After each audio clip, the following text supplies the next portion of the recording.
Hello student, last जो हमारा lecture था that is Heisenberg uncertainty principle. और यहाँ से ये जो चैप्टर है वो डाइवर्ट होता है, ऐसा मैंने आपको बताया था। लेकिन अभी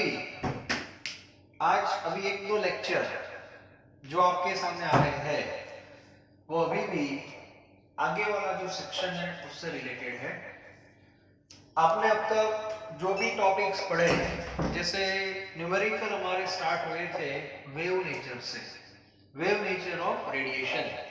उसके बाद उसका पार्टिकल नेचर आया, उसके बाद photo electric effect, then spectral line, then Bohr model part 1, part 2, then de Broglie और लास्ट में हाइजेनबर्ग। मतलब बहुत सारे टॉपिक्स आपको पता भी नहीं चला और कवर हो गए हैं।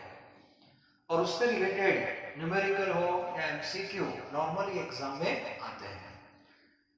अब कुछ क्वेश्चंस ऐसे हैं जो हमारे टेक्स्ट बुक में नहीं है, एक्सरसाइज में भी नहीं है, मतलब इलस्ट्रेशन में भी नहीं है, एक्सरसाइज में भी नहीं है, और वो एमसीक्यू पैटर्न में नॉर्मली जीडब्ल्यू नीट में आते हैं।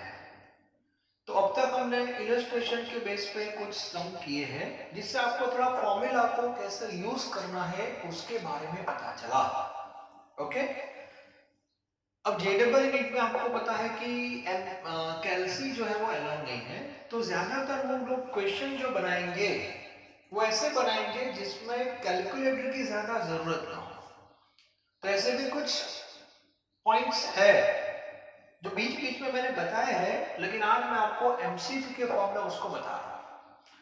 तो ऐसे क्वेश्चंस आपको रेफरेंस बुक में मिलेंगे, संडे हम जो टीकेडी बेचते हैं उसमें भी मिलेंगे। तो उसको कैसे सॉल्व करना है वो एक बार आपको पता होना चाहिए।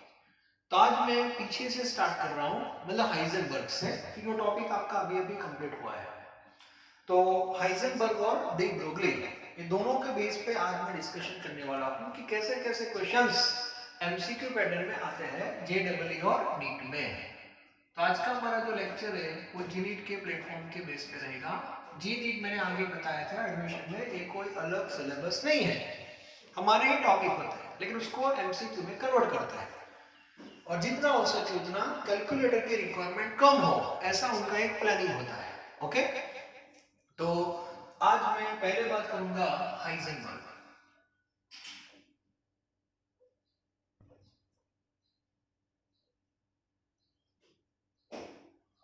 Heisenberg's uncertainty principle, in short Heisenberg principle. Okay, तो उसकी दो फॉर्मूला थी, one that is delta x into delta p greater than और equal h upon 4 pi, clear?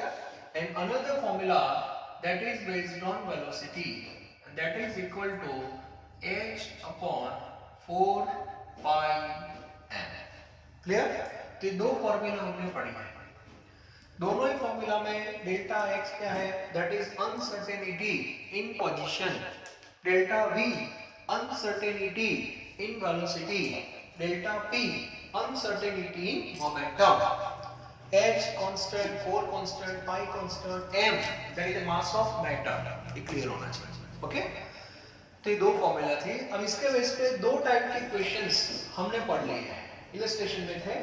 एक में डेल्टा x दिया है तो डेल्टा p फाइंड करो, डेल्टा p दिया है तो डेल्टा x फाइंड करो, लाइक दिस। सेकंड जो क्वेश्चन था वो इंपॉर्टेंट था, लाइक परसेंटेज। आपको जो अनसर्टेनिटी देते थे that is in terms of percentage. तो परसेंटेज जो होते हैं that is with respect to 100। तो आपको 100 में इतना, तो इतने में कितना, उस बेस पे अनसर्टेनिटी निकालनी होती है और उसके बाद आपको फॉर्मूला यूज करनी है। तो ऐसे क्वेश्चंस हमने देख लिए। अभी भी दो तीन पॉइंट मैं आपको बता रहा हूं, एक्स्ट्रा है। नंबर वन, सबसे पहले दो टाइप के क्वेश्चन देखो। Number one, if delta x is equal to delta p, then what is the value of delta v? The question ऐसा होगा एमसीक्यू फॉर्मेट में, if uncertainty in position and momentum are equal, uncertainty in position and momentum are equal, then what is the value of uncertainty in velocity? Okay, तो ऐसे question को solve कैसे करते हैं, उसमें कोई न्यूमेरिकल फॉर्म में आंसर नहीं लाना है, ओके, फॉर्मूला के फॉर्म में ही है। तो सबसे पहले डेल्टा एक्स और डेल्टा पी का कॉम्बिनेशन है, तो आप कौन सी फॉर्मूला अप्लाई करोगे? First, it means delta x into delta p is equal to h upon 4 pi. Greater than नहीं लेंगे, मिनिमम वैल्यू से स्टार्ट करेंगे, okay. Now put the value of delta x is equal to delta p, therefore delta p into delta p is equal to h upon 4 pi. Clear? मतलब substitute कर दी value मैंने, तो delta p का क्या हो गया? That is square h upon 4 पाई। चलो अब मुझे स्क्वायर निकालना है, स्क्वायर निकालना है तो क्या लेना पड़ेगा? ऐसा, ऐसा मींस स्क्वायर रूट, और स्क्वायर रूट का कॉन्सेप्ट सबका क्लियर होना चाहिए। इसका हो जाएगा डेल्टा p। अब मैथ्स का रूल है, जो वर्क लेफ्ट में होता है वही राइट में होगा, तो 4 का हम रूट निकाल सकते हैं, दैट इज 1/2, लेकिन h और पाई का नहीं निकलेगा तो उसको ऐसे ही रूट में रहने देंगे। क्लियर? तो ये जो फॉर्मेट है, ये जो वैल्यू है, इसको सॉर्ट आउट नहीं करना है, बस छोड़ दो। And this part, this formula represent delta p, delta p आ गया, और डेल्टा p और डेल्टा x दोनों सेम है, तो इसको हम डेल्टा x भी बोल सकते हो। अभी आपका फाइनल आंसर नहीं है, आपको तो डेल्टा v फाइंड करना है। यस, ये डेल्टा p और डेल्टा x आया। Clear? Now delta p is equal to, delta p की वैल्यू आ गई 1/2 under root h upon pi. Clear? Okay. Now we know momentum p is equal to mv. Therefore, delta p is equal to m delta v. लिख सकते हैं? Okay. Therefore, m delta v is equal to 1/2 under root h upon pi. Therefore, delta v is equal to 1 upon 2m under root h upon pi, like this. तो formula होगा, and this is delta v. तो MCQ में जो 4 option होंगे उसमें एक option नहीं होगा, like in this format, option A, option B, like this, तो ऐसे फॉर्मेट ही होंगे। लेकिन अच्छी तरह देखना, इधर उधर भी हो सकता है, पाई अपॉन h, तो क्वेश्चन को अच्छी तरह सॉल्व करना है। तो इस फॉर्मेट में JEE और नीट में क्वेश्चंस आते हैं, तो ये क्लियर होना चाहिए। सेकंड क्वेश्चन लिख देना अच्छी तरह क्लास नोट में, ये कहीं नहीं मिलेगा आपको, एक्सरसाइज में भी नहीं है, इलस्ट्रेशन में भी नहीं है, ऐसे ऐसे क्वेश्चंस आपको नहीं मिलेंगे। Now second, if delta x is equal to delta v, चलो इस बार डेल्टा x और डेल्टा v दोनों सेम है, so what about delta p? Clear? तो उसके लिए डेल्टा x और डेल्टा v वाली फॉर्मूला कौन सी है? सेकंड, तो यहाँ पे आपको लेना पड़ेगा डेल्टा v, और डेल्टा v लिया तो h अपॉन 4 पाई m हो जाएगा। क्लियर?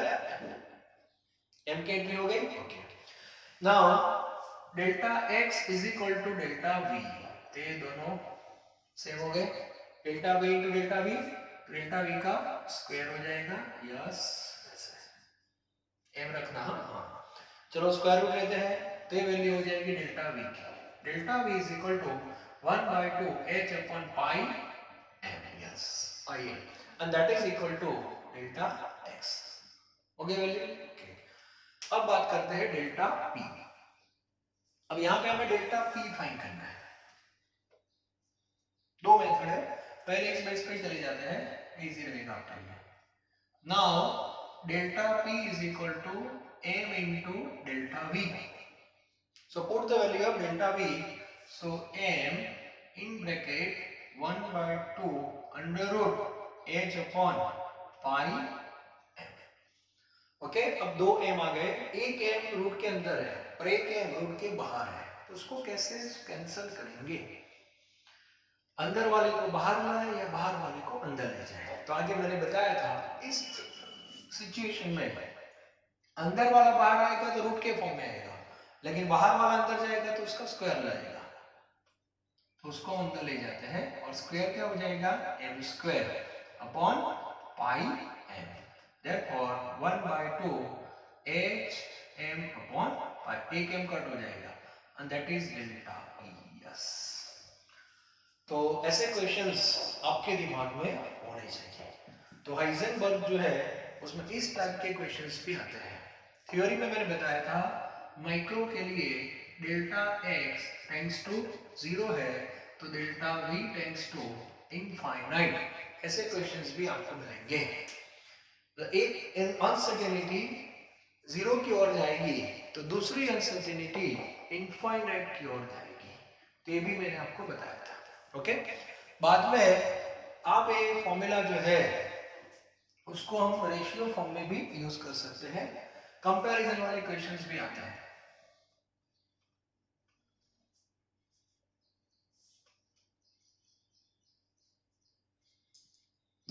कंपैरिजन मतलब हमारे पास मान लो कि दो सब्सटेंस है ए एंड बी, ऐसे दो सब्सटेंस है। ओके, और ऐसा लिखा है कि ये जो डेल्टा पी ए है इसका मीनिंग क्या हुआ, डेल्टा पी ए मतलब uncertainty in momentum observed in A, okay, and that is equal to twice uncertainty in momentum observed in B.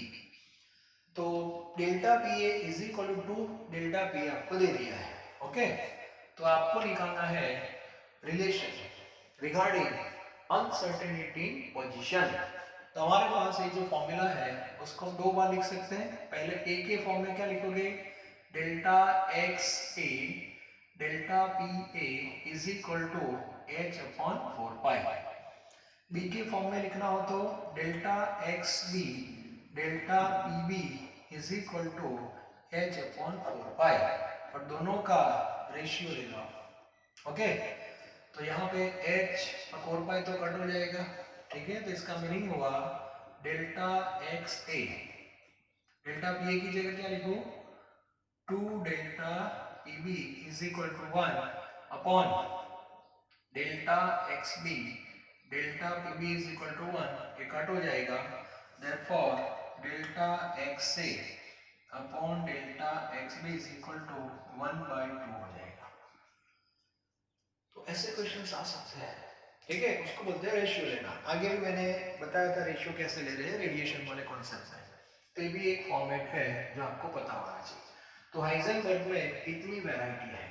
Okay, अब बात करते हैं डी ब्रोगली। डी ब्रोगली जो है उसने भी जो फॉर्मूला दिए वो तो सबको पता है, डी ब्रोगली का फॉर्मूला क्या था। अब ये टॉपिक को हम थोड़ा ब्रश अप कर रहे हैं। ओके, हाँ, डी ब्रोगली।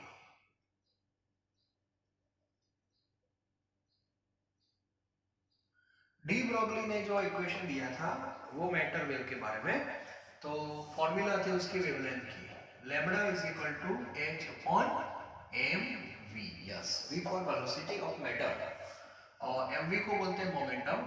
तो ये जो फॉर्मूला है that is applicable for matter, और इसीलिए डी ब्रोगली का जो इक्वेशन है that is called matter wave equation.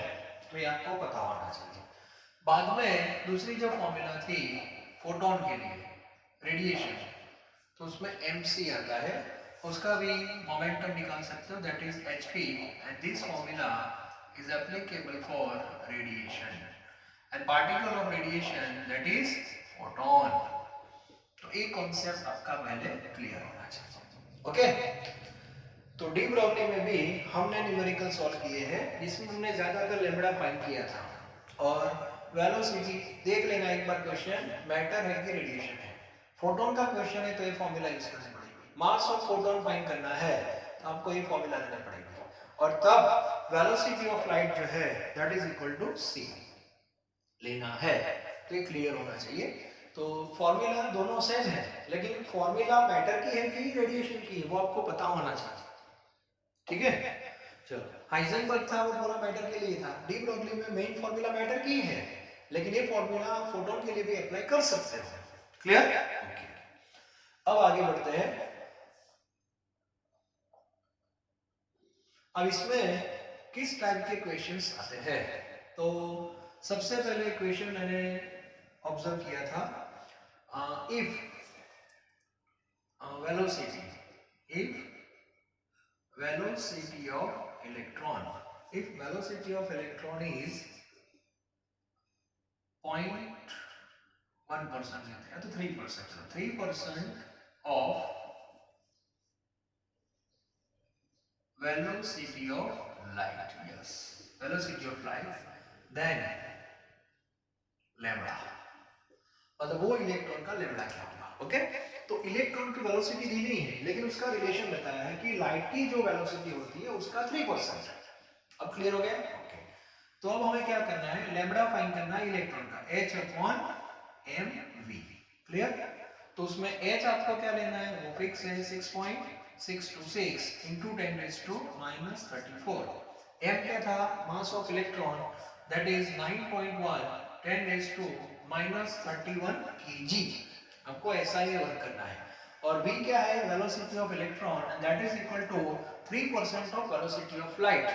Percentage always with respect to 100, तो इसका मीनिंग होगा 100 है तो 3, तो हमारे पास वेलोसिटी कितनी है लाइट की, 3 × 10⁸, तो उसमें कितना, okay, so 3 × 10⁸ × 3 divide by 100, therefore answer is 9 × 10⁶। 6 कहां से हो गया, क्योंकि 8 है, 8 10 का स्क्वायर हो जाएगा, ऊपर जाएगा तो माइनस, सो 8 - 2 दैट इज 6। तो यहाँ पे आपको 9 × 10⁶ लेना है, और ये जो आंसर आएगा वो आपका मीटर में आएगा, और बाद में उसको नैनोमीटर और एंगस्ट्रॉम में हम कन्वर्ट कर सकते हैं। तो कन्वर्जन ऑफ यूनिट भी आपको थोड़ा पता होना चाहिए। ओके, वो फिजिक्स में आप अभी सॉल्व करते हो, मुझे पता है, फिजिक्स में पूरा चैप्टर उसके बेस पे है। तो ऐसा एक क्वेश्चंस मैंने देखा हुआ है, तो ये भी आपका क्लियर होना चाहिए। दूसरा एक क्वेश्चन है, if kinetic energy of electron increased by 9 times, if kinetic energy of electron increased by 9 times, then its wavelength becomes, wavelength एक इफेक्ट होती है। तो मैंने आगे जो लेक्चर था डी ब्रोगली का, उसमें काइनेटिक एनर्जी और लैम्ब्डा का रिलेशन बताया था, बहुत इंपॉर्टेंट है, और लैम्ब्डा इज इक्वल टू, वो रिलेशन था h/√2km, ऐसा था direct, lambda is equal to h/√2km। बाद में ऐसे जो क्वेश्चन होते हैं 9 टाइम, तो उस पर रेशियो लेना होता है इन 2 डिफरेंट केस। तो मुझे बताओ, h कांस्टेंट है, 2 कांस्टेंट है, m भी कांस्टेंट है, तो लैम्ब्डा और काइनेटिक का रिलेशन मैंने लिखाया था √k, और इसको 2 डिफरेंट केस में लिखना है, 1 and 2। So λ1/λ2 is equal to √k2/k1। Clear? अब इससे क्या होगा, इनिशियल काइनेटिक एनर्जी कितनी है, k1 है। अब देखो क्या लिखा है, kinetic energy of electron increased by 9 times, तो इसका मीनिंग क्या होता है, जो k2 है दैट इज 9k1, तो k2 की जगह आपको 9k1 लेना है। यहाँ पे k1 कैंसिल हो जाएगा, √9 that is 3, so λ1/λ2 is equal to 3, therefore λ2 को सब्जेक्ट बनाओ तो λ1/3 हो जाएगा। इसका मीनिंग क्या हुआ, लैम्ब्डा बिकम्स 1/3 ऑफ λ1, तो λ1 जो था उसका 3rd पार्ट हो जाएगा यदि आप काइनेटिक एनर्जी बढ़ाओगे तो ऐसे भी क्वेश्चंस आपको मिलेंगे, तो इसको कैसे सॉल्व करना है वो क्लियर होना चाहिए। ओके, बाद में दूसरा भी रेशियो हम ले सकते हैं। अभी मेरे दिमाग में जो क्वेश्चंस है, जो सॉल्व करने के बाद आपका जो कॉन्सेप्ट है वो थोड़ा क्लियर ज्यादा होता है। शुरू में नहीं बताया था, वरना आप कंफ्यूज हो जाते। हर एक चीज का एक लेवल होता है, लेवल 1, लेवल 2, लेवल 3 ऐसे। ओके, थर्ड कंपैरिजन है, suppose mass of A is 2, okay, then mass of B, number 1, and velocity of A is 1/4 of velocity of B. Then find ratio of their wavelength. Okay, तो आपके पास दो formula है, sorry दो method है, A and B. For A you can write lambda A is equal to h upon m A v A. Clear? Lambda B is equal to h upon m B v B. Now take ratio lambda A upon lambda B is equal to h upon m A v A H upon MB VB. So HH cancel. Therefore, lambda A upon lambda B is equal to MB VB upon MA VA. MB VB upon MA VA. Now substitute value of MA and VA. So MB VB as it is. Now see, mass of A is double than mass of A. So what is the meaning of this? So mass of A that is double than mass of B. तो जहां पे Ma लिखा है वहां पे आप 2mb लिख सकते हो. And VB, velocity of A 1/4. So VA is equal to VB by 4. तो यहाँ पे आप VB by 4 means numerator में जाएगा, VB cancel, MB cancel, 4 by 2 that is 2.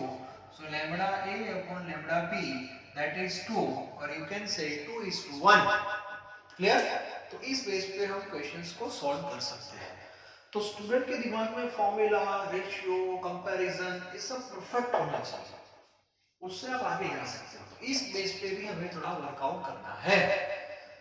तो आज मेरे दिमाग में डी ब्रोगली और हाइजेनबर्ग के बेस पे जो जो पॉइंट्स थे, इसमें देखो कहीं पर भी हम कैल्सी का यूज नहीं करते. तो ज्यादातर ऐसे क्वेश्चंस माइंड में आपके क्लियर होने चाहिए कि विदाउट कैल्सी आपको उसको सॉल्व करने हैं, और ऐसे क्वेश्चन टेक्स्ट बुक में नहीं होते. क्लियर? तो यूज कैसे करना है, फॉर्मूला को अप्लाई कैसे करना है, वो जो कॉन्सेप्ट है वो आपका क्लियर होना चाहिए. ओके, कल नेक्स्ट लेक्चर में हम डिस्कस करेंगे बोहर मॉडल. उसमें भी कुछ ऐसी चीजें हैं जो विदाउट कैल्सी हमें सॉल्व करनी है.